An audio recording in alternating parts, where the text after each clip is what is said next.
So delighted to be joined by Roscommon footballer Cathal Cregg to chat a good bit of football because there's obviously been a lot going on the last while, I suppose, between AllStar nominees, the championship proposals. We've seen even a little bit of manager merry-go-round, and of course the annual club championship in full swing as we're well into the month of October. First and foremost, how is all with yourself, Cathal? Good now. Thanks for inviting me on here today. Yeah, I suppose one of the main reasons I brought you on was to chat maybe about the club action, obviously in Roscommon semi-finals this weekend. Probably one of the more higher profile counties that's at the latter stages of the championship. But we've seen it, I suppose, the news broke this morning, the All-Star nominees, maybe breaking down every individual 45 players that are nominated. Similar as with the hurling yesterday with Limerick, all 15 from Tyrone have been nominated. Ireland finalists Mayo have 8, Kerry next up on the list with 7. The reigning kingpins from the last couple of years, Dublin with 5, 3 for Monaghan, 2 for Armagh, and then 1 each for Donegal, Clare, Cork, and Kildare was the last one there with Daniel Flynn. So no real surprise to see that the Ireland champions Tyrone have dominated the nominees. Yeah, definitely. I only had to got to have a quick look through them there this morning, but I suppose more or less as expected. The player of the years, I suppose, Myler McGeary and Lee Keegan are probably is as expected as well. I suppose McGeary probably had a very good year throughout, so I suppose he's probably favoured for it.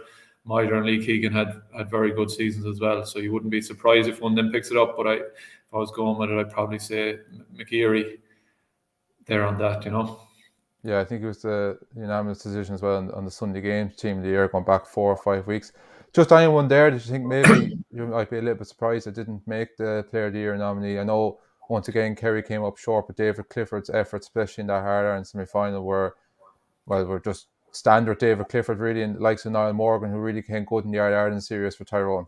Yeah, I suppose maybe one other one, Matthew Ruan was very good for Mayo. Probably didn't have the final that he wanted, but he was very good up until that point. He's one that I thought might have been included. But out from that, I think they have the three best ones there. Yeah, then you look young player of the year is obviously, maybe a little bit uncertain because none of these 3 players were nominated for All-Star, so there's no kind of maybe potential obvious giveaway, unlike maybe with the hurling situation yesterday. Oisin Mullen is the reigning young player of the year. He's there again. Dara Canavan from Tyrone and Matthew Tierney from Galway, of course, who you actually played against this year, and you were saying that you were very impressed with his performance in that rain-soaked game, the Hyde, back in July. Yeah, he had a very good game. Got a goal that was decisive near the finish as well. It kicked some great scores off the ground that day. Derek Canavan came on and played well in quite a number of games, but I think Mullen has probably played the most games there. I know he missed the semi-final through injury, but any game he played, he was to the fore for Mayo. So you'd probably expect him to pick up that award again, just given his age and I suppose the way he's such an important player for Mayo and controls the game for them. Yeah, you would have actually played against him in last year's championship in that Conlon semi-final in the Hyde. That was his debut season. Wouldn't have really been known that well outside of Mayo prior to last season. Have you been surprised at how well he's adapted and taken to inter-county game? Like he's been linked with, AFL rumours are always kind of thereabouts. And like even at this early stage, 2 seasons in, he's already established himself as a key man in that Mayo defence. Yeah, I suppose I wouldn't have been overly surprised. Maybe how quickly he done it on his debut season and has backed it up now again. But look, he has been a fine player for Mayo underage, and he was very good in the school scene. So Tommy Conroy would have came through together there, so they would have been kind of, I suppose, 2 that were touted, but they have came through very very quickly. But again, they had the pedigree to do that, so it's probably no great surprise. Yeah, just lastly then maybe on the All-Star nominees, it was good to see someone like Owen Cleary from one of the smaller counties or lesser counties in Clare nominated, and good to see that league form has also been awarded because Clare obviously had just the one championship outing this year and it didn't go so well below in Clarny against Kerry, but they had a fantastic league campaign, ended up in a promotion playoff from Division 2 and did give Mayo plenty to think about in that game in Ennis, and Cleary obviously had a standout league game and we all remember that sideline he scored against Laois that done the rounds in social media back in May. Yeah, it's great to see the likes of himself and Daniel Finn and them sort of players being rewarded. And I suppose it's harder for players from I suppose the weaker counties to get nominations like that. I suppose long term they'll probably have to look at some sort of a point system or something that players get awarded points based on the way they play in league games and championship games. Because the reality is that the bigger teams, the likes of the Tyrones, the Dublins, the Currys that are going to get to the semi-finals, if they keep going with the same system they have now, they're always going to dominate it. Like so, but look at it. There's no easy way of doing that. Because even with the provinces, there are there's 5 teams in Connacht, 12 in Leinster, and so on. So it's 9 in Ulster. So it's not straightforward to do it because every county will have a different number of games in championship, depending on their draw and so on. Yeah, and who knows, maybe with these new proposals that are going to be brought to Special Congress in 2 weeks' time, more players, the likes of Daniel Flynn's, Owen Cleary's of this world, that might get maybe a little bit more recognition and might be on, different kind of competition, different leagues, team of the years. Just even there on the player of the year category, Lee Keegan is obviously a player you would have come up against a lot and would have had maybe a lot of individual battles with him down through the last couple of years. Would he be regarded as maybe as one of the best players you would have played against, or is there other players that might stand out above Lee? No, like for Lee over the last 8 to 10 years, he's a phenomenal player. I've been lucky or unlucky to battle against him quite a number of times. He's been a fantastic player. A sound fella too. I played international rules and travelled away with him as well. But even he's into his 30s now, and the performance he put in the All-Ireland final was a credit to him. Particularly when Tyrone went up, he was really putting the shoulder to the wheel. So look at he's up there, one of the best players Mayo have had and that has been around for the last 10-20 years. Anyone else would come close in the same category as one of the best players would have played against alongside Lee? Who else would you have? Look at it. There probably isn't that many. Like he's probably there's Colin Boyle. I've obviously played quite a bit against him. Wouldn't have marked him as much, but both their longevity would be really impressive in terms of the number of all our finals, semi-finals they have played year in, year out over the last 10, 12 years, and the level of consistency that they have shown. Keith Higgins as well in that bracket. They've probably been unlucky that they haven't got across the line at some stage. Probably been very unlucky that they came up against one of the best teams ever, in Dublin. Probably in 16 and 17 was their best chance to get across the line, but unfortunately it didn't happen for them, Yeah, it just didn't quite happen for them again either. 4 or 5 weeks ago against Tyrone. Another Mayo man as well, Andy Moran, who's someone you might know quite well, obviously, from going to school in St. Nathan's. Would he have been in the school at the same time? I know he's a few years older. Would you? Yeah, I know he actually was. He was in Leaving Cert when I was in first year. They would have won the B All Ireland, so he would have been there that time. I'm only out the road, so I know Andy quite well. He's been appointed there to Leitrim, along with Barry Solon and that. So that seems like an exciting lineup with Barry McWeeny and James Clancy as well. It's a good package Leitrim put together. So that'll bring a lot of confidence down this side, Yeah, it's kind of got the good kind of blend there. That's kind of literally the point I was going to get talking about Andy Moran going to Leitrim. Obviously, we seen a few weeks ago that he had possibly been linked with the Longford job. I just don't think that quite worked out. But he seems like a good package of a backroom team there. Andy kind of comes across as someone that he's a good thinker of the game, very astute. You can even kind of tell from the way he played the game. Seems to be a very intelligent player. He's in a kind of player management kind of role with Ballynadreen at the moment. They obviously have a big game against Castlebar next week. But he's got obviously a couple of local lads in there, and Barry Solon as well, who's someone who's very, very experienced in his field and has worked with numerous teams, I think, including the likes of Poland when they host the European Championships, and most recently and notably with Arsenal. Yeah, so and Andy will bring super enthusiasm to it, and he has a big background in, I suppose, GA colleges from inter-county. He's doing the Bala gig there at the minute as well. Michael Solon is doing that along with him. So Michael has huge experience as well. He was obviously manager of Mayo under-20s when they won the All-Ireland there a couple of years ago. So going in as assistant coach, the two of them obviously have a good relationship together. Barry McWeeny does a lot of coaching there with Ahawillan underage, and he played for a long number of years for Leitrim. And then you've James Clancy from Leitrim as well, who played for a long number of years and has years of coaching experience as a GPO in Dublin. So that's a very experienced background team, and they would all know each other very well. They'd have won Andy and Barry and James would have won Sigerson, I think, down in Sligo IT together back. I don't know what year it was, but I'm nearly sure they were all together. So we've been around in around 2004, I think, around that time. So I suppose to bring a lot of youth and enthusiasm, but they're all able to coach and manage as well in their own right, which is important now. So you'd imagine that'll give a kick to Leitrim. Well, I have to get my Solons mixed up there, as I mentioned. Is it the Solon he has on board that was manager of the Mayo under 20 and 21s? Yeah, that's Michael. So I'm not actually sure if Barry is involved in the background or not. I didn't see that, but he could be in some capacity. Yeah, of course. They'd be good club mates together as well, as you mentioned there, with Ballinadreen as well.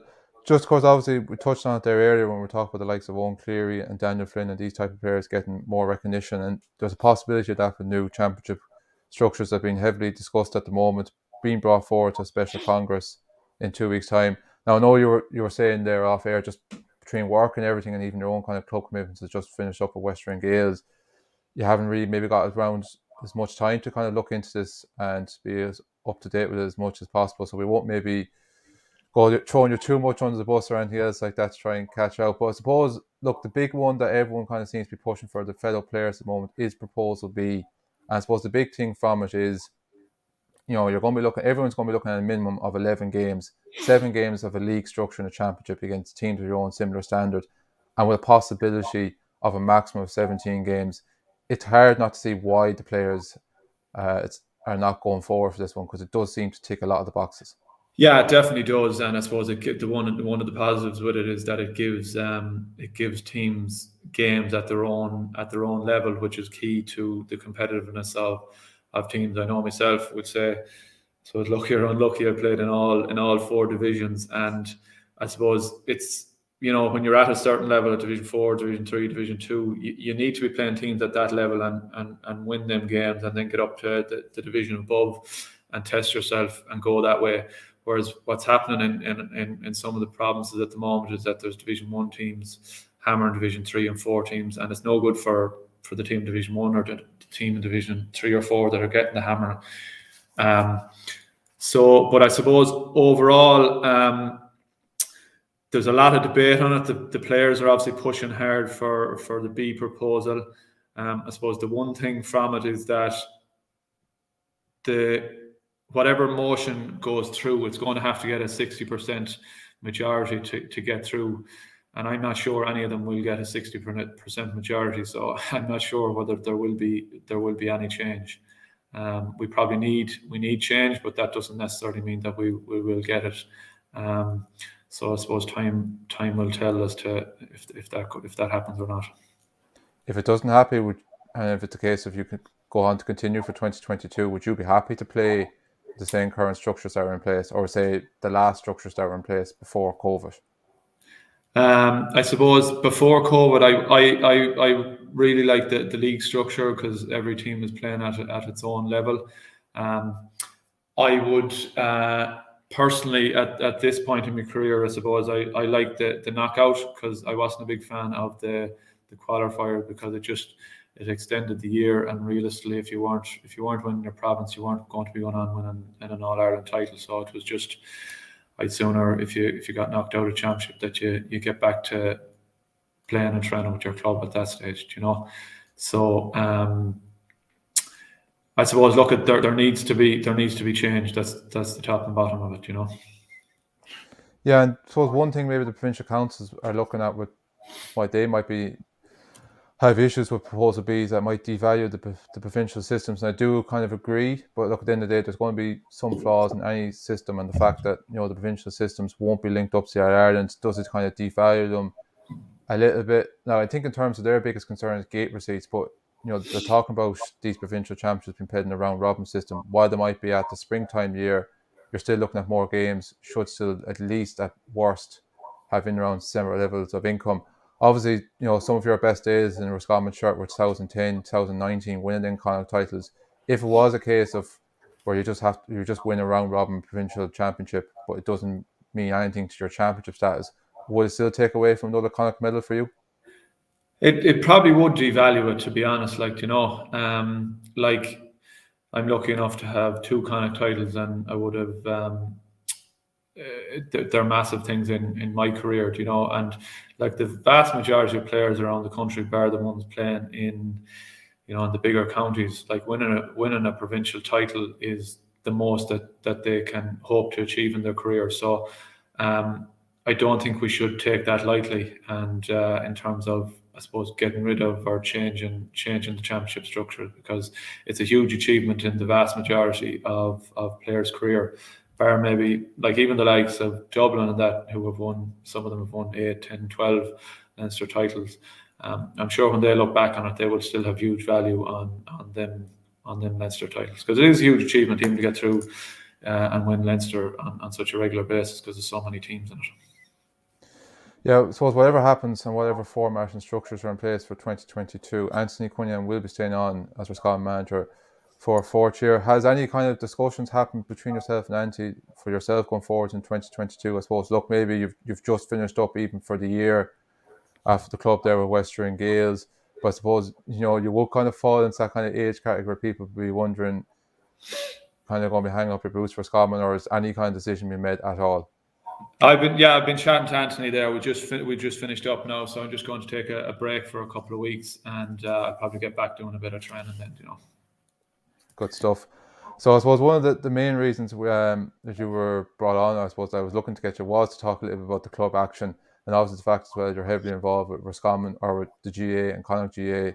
You might know a little bit more about what's going on in the other provinces. I suppose the main one that will stand out from a Connacht point of view is Roscommon semi-finals this weekend. First up tomorrow evening, the Hyde.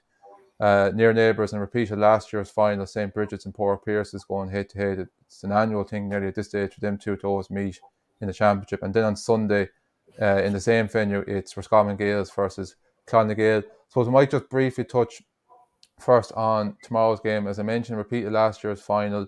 It's a clash of the last two champions. Two teams that started this championship quite slow. Obviously, you played Port Pierce in the first game, and they just about got over the line against you. But they've started to find form the last couple of weeks. Yeah, Pierce's, I suppose, and after our game, the last two Clonagale, and then they drew with Strokestown, and I suppose they ended up, with the way the group went, they ended up third and played Tulsk, and they really lit into action there, and they put up a big score, and they had a very comprehensive win, I would say, against quite a good Boyle team that was well prepared under Keane Smith. They only won the game by 4 points, but they controlled it quite well throughout. So I think they're starting to really come into form. I suppose they probably, after winning it in 2018, in 2019, they just seemed to be a small bit off, but they seem to be starting to find their groove this year. And the return to form of Paul Carey has been a big thing in that. And look at, again, all their main players are starting to get back. Dave Murray was very good the last day. Niall Carty's playing well with them. The three Dailies are coming back to form. Ronan's back from injury. So they seem to be, I suppose, shaping up nicely for the game. Bridges then, on the other hand, I suppose they had a very shock result the first day against Oran.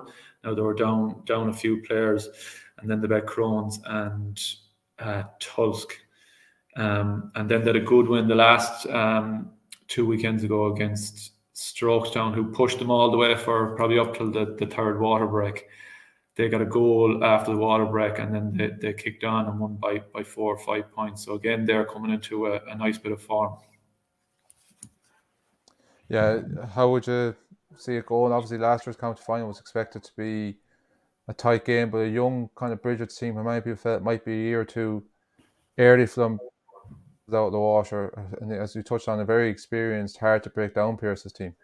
Yeah, I suppose it'll be very tight. If I was to call it, I think Pierce's might just pip it. I just think they probably have that bit more experience. They're probably a bit more, I suppose, trying to avenge last year's defeat. They weren't expected to lose that game last year. I think they might just have that extra bit of motivation, and they probably have been slightly more tested throughout the groups and the quarter final against Boyle than Bridges would have been. But again, it'll be a very tight game. Yeah, then on Sunday, it's Roscommon Gales still chasing their first title since 2004 against Clonagale, obviously last champion since 2018. You played both them teams last year with Western Gales, but I suppose Roscommon Gales' makeup has changed a lot, maybe just through players not playing this year for one reason or another, or injuries. Now, one of their kind of more star forwards, Peter Catuli, only a young player, was in the Roscommon senior panel this year. He seems to be back. Season recognised names like Cathal Cregg, John McManus there. But for Clonagale, who you expect last year in the quarter final, just caught you. I suppose the biggest thing for them so far, obviously, everyone would point to the fact that they racked up 25 points the last day against Michael Glavies, but like Kieran Lennon, who's been in around the Roscommon panel now for a couple of years, is in flying form, and Alton Harney, who a lot of people would know outside of Roscommon, he seems to have finally found a consistent run of fitness, which has been a bit of an issue with injuries for him the last couple of years. Yeah, Alton's a fine player. He's thankfully he's got a run of form now. Very good player. Kieran Lennon is shooting the lights out. Clan probably have been the form team throughout the championship. They've been scoring quite heavily. They're scoring probably on average, I think it's 17 scores a game. Roscommon Gales, I suppose Clan are playing a very kind of open, attacking game. They have a lot of pace. Jack Connaughton returning back in. The return of Paddy Gavin has brought a lot of pace to the half back line there as well.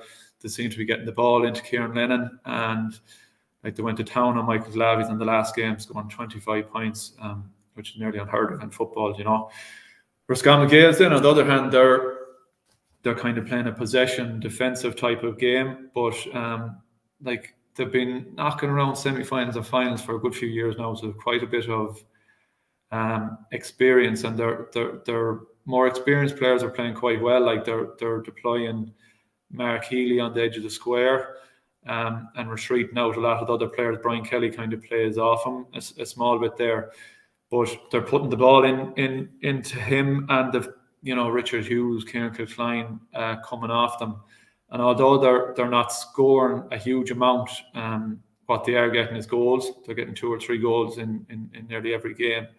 So they're only scoring on average nine times in a game, but against Oran there they got 2-5 and won the game, because they're not conceding the whole pile. You'd probably expect maybe Gleeson or John McManus to pick up Kieran Lennon, and Cathal Deneen plays an out-and-out sweeper all the time. So Kieran Lennon probably won't get as much ball as he's used to.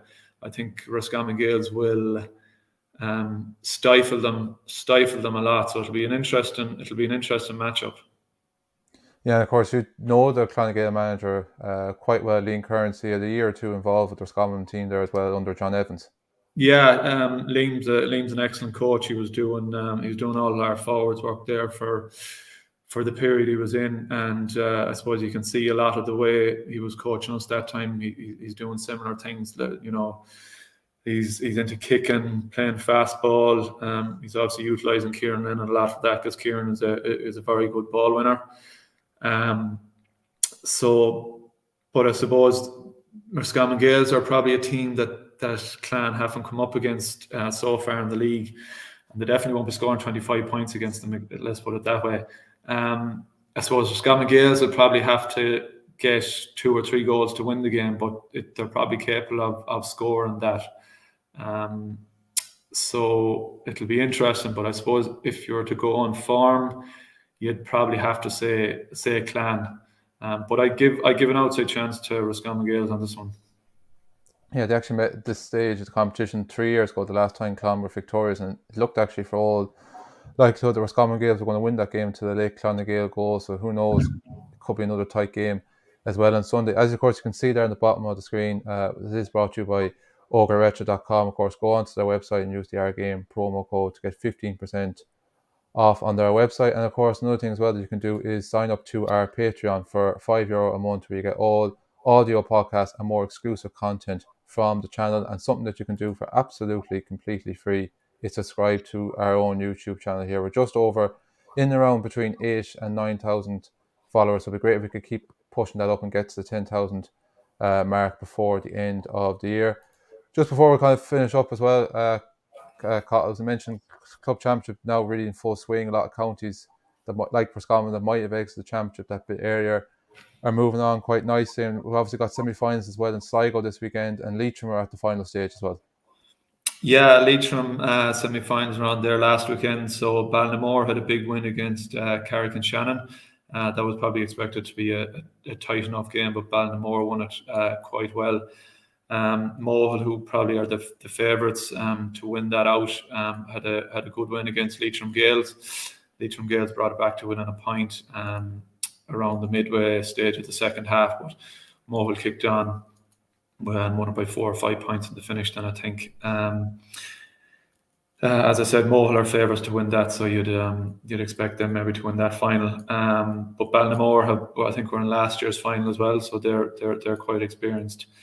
The Sligo group stages are just finished up now as well, so it's Drumcliff versus Strandhill and Strand versus Kerry. So you're probably expecting Strandhill, their big physical team, to come out of that semi-final, and Strand, you would imagine, would have too much for Kerry, who are only back up from intermediate in the last year or two.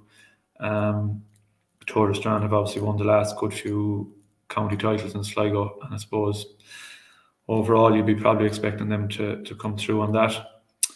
Galway's only at quarter-final stages, and Mayo are in the last group stages, so a lot to play for in them two counties yet. Yeah, break weekends there for hurling action to take over in Galway. Mayo this weekend. We've seen there as well the draw for the Connacht Club Championship was made there, so the Galway champions would play the Leitrim champions in the quarter-final. The winners of that would progress to play the Roscommon winners, and then the other side of the draw, it's going to be Galway versus Mayo versus Sligo. I know obviously still very, very early days, like there's still, as you touched on, 4 teams left in Roscommon and Sligo, and Mayo and Galway still have a couple of grounds still to make up before they get to the conclusion. But any kind of counties you think, or any clubs kind of in maybe them respective champions in Galway and Mayo, do you think that could be knock on the door, definitely come to the business end of their respective championships, and could be dark horses for Connacht? I'm not sure about dark horses now, but you'd expect, like, Currafin are playing Milltown there in the quarterfinals in Galway. You'd expect them probably to come through. It'll be interesting to see how Mike Cullen obviously won it last year, whether they can go on and win Galway again. But you'd expect for Currafin probably to kick on again and win the Galway championship. Outside of that, it's Strand will probably come through. Sligo you'd expect, and Mayo is probably very open at the moment. You have Knockmore won it last year. You have Ballina, Westport, Brafey,